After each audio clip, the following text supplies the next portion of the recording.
Welcome to the Englishstorywell channel, your ultimate destination for captivating stories that enhance your English learning journey. Here, we believe that stories are not just a form of entertainment, but a powerful tool to improve your language skills. Let's go to started. Chapter 1, The Morning Routine. Anna's alarm clock buzzed at 6 a.m. sharp, dragging her out of a deep sleep. As a marketing executive at a bustling advertising firm in the heart of the city, she had a busy day ahead. She rubbed her eyes, stretched her arms, and reluctantly left the comfort of her bed. Anna had her morning routine down to a science. She brewed a strong cup of coffee, took a quick shower, and dressed in her business casual attire. By 6:45 a.m., she was ready to leave her cozy apartment and head to work. Anna lived in a vibrant neighborhood filled with cafes, parks, and shops.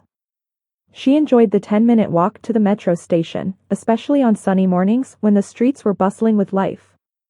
She greeted the familiar faces of her neighbors and occasionally stopped to chat with Mrs. Hudson, the elderly lady who owned the flower shop on the corner. "Good morning, Mrs. Hudson. How are you today?" Anna asked cheerfully. "Good morning, Anna. I'm well, thank you. The roses are particularly lovely this morning. You should take some to brighten up your office," Mrs. Hudson replied with a warm smile. Anna admired the colorful display of roses. "They do look beautiful.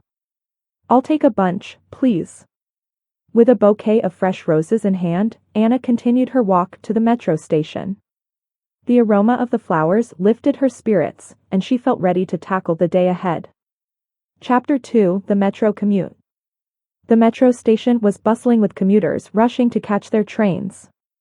Anna swiped her metro card and made her way to the platform. She didn't mind the daily commute. In fact, she found it a perfect time to catch up on her favorite podcasts and audiobooks. Today, she was listening to an English learning podcast. Anna was originally from Spain and had moved to the city 5 years ago. Although her English was quite good, she always looked for ways to improve her language skills. As she boarded the train, she found a seat by the window and settled in for the 20-minute ride. The podcast host was discussing common English idioms and their meanings. "Today's idiom is break the ice," the host explained. This means to make people feel more comfortable in a social setting. For example, telling a joke at the beginning of a meeting can help break the ice. Anna repeated the phrase quietly to herself, practicing the pronunciation. Break the ice, break the ice. She thought about how she could use the idiom in her daily conversations. Learning new phrases and idioms was one of her favorite ways to improve her English skills. Chapter 3, A Friendly Encounter. At the next stop, the train filled up quickly, and Anna noticed a familiar face standing near the door. It was Tom, a colleague from her office who worked in the IT department. He spotted her and made his way over. "Good morning, Anna. Mind if I sit here?" Tom asked. "Of course not, Tom. How are you?" Anna replied, happy to see a friendly face. "I'm good, thanks. Just the usual morning rush," Tom said as he sat down. "What are you listening to?" "It's an English learning podcast. I try to listen to one every morning to improve my skills," Anna explained. "That's a great idea.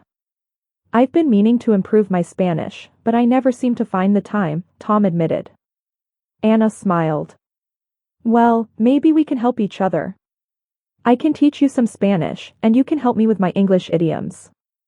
"It's a deal," Tom agreed. "So, what's today's idiom?" Anna laughed.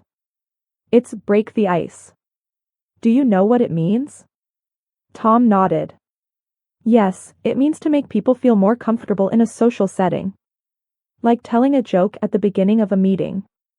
"Exactly," Anna said, impressed. "You're already ahead of the game." As they chatted, the train approached their stop. They both stood up and prepared to disembark. Chapter 4, The Office Routine. Anna and Tom walked the short distance from the metro station to their office building. It was a modern skyscraper with a sleek glass facade. As they entered the lobby, they were greeted by the familiar hum of the office environment. "Do you have any big meetings today?" Tom asked as they waited for the elevator. Yes, we have a presentation with a new client this afternoon. I'm a bit nervous, but I think we're well prepared, Anna replied. You'll do great. Just remember to break the ice at the beginning, Tom said with a wink. Anna laughed. I'll keep that in mind. Thanks, Tom. The elevator arrived, and they rode up to their respective floors.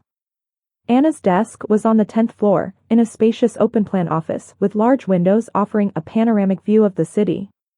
She placed the bouquet of roses in a vase on her desk, adding a touch of color to her workspace.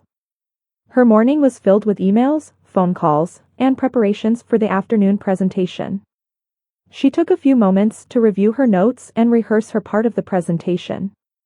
The more she practiced, the more confident she felt. Chapter 5: The Presentation.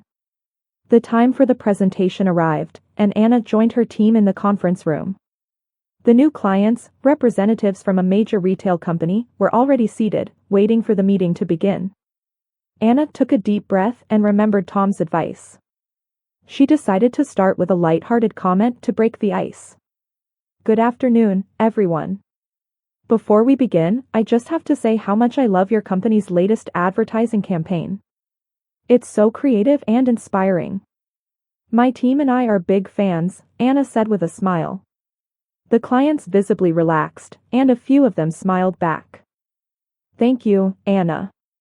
We appreciate the compliment, one of the representatives replied. With the ice broken, Anna and her team proceeded with the presentation. They discussed their ideas for a new marketing strategy, showcasing their creative concepts and detailed plans. Anna's English flowed smoothly, and she felt confident in her delivery.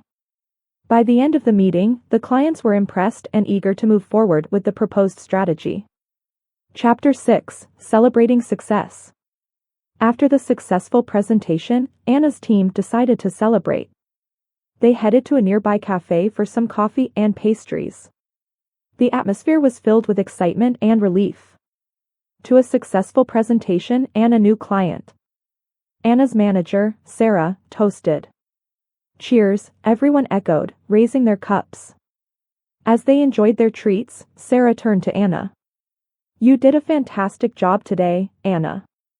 Your introduction really set the tone for the meeting. Thank you, Sarah. I was a bit nervous, but I remembered to break the ice, Anna replied with a smile. The team spent the next hour chatting and unwinding. They discussed their plans for the weekend, shared funny stories, and bonded over their shared success. Chapter 7: The Evening Commute. As the day came to an end, Anna prepared to head home. She gathered her belongings, including the vase of roses, and made her way to the metro station. The evening commute was usually less crowded, giving her some time to relax and reflect on the day.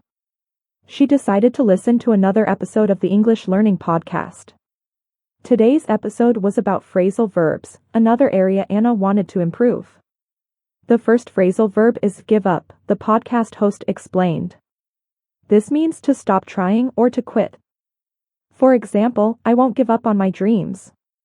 Anna repeated the phrase quietly to herself. Give up. I won't give up on my dreams.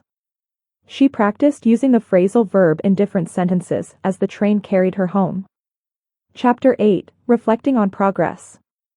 Once she arrived home, Anna took a moment to reflect on her progress. She felt proud of her accomplishments and the improvements she had made in her English skills. She remembered the journey from her first days in the city, struggling with the language, to now confidently handling business presentations in English. Anna decided to keep a journal of her language learning journey. She wrote down the new idioms and phrasal verbs she had learned, the successes she had achieved, and the areas she wanted to continue improving. Chapter 9: A New Routine. Inspired by her progress, Anna decided to make some changes to her daily routine. She set aside time each morning for listening to English podcasts and practicing new phrases. She also joined a language exchange group, where she could practice speaking with native English speakers and help others learn Spanish. Through these activities, Anna's language skills continued to improve. She gained more confidence in her speaking abilities and felt more comfortable using English in both professional and social settings.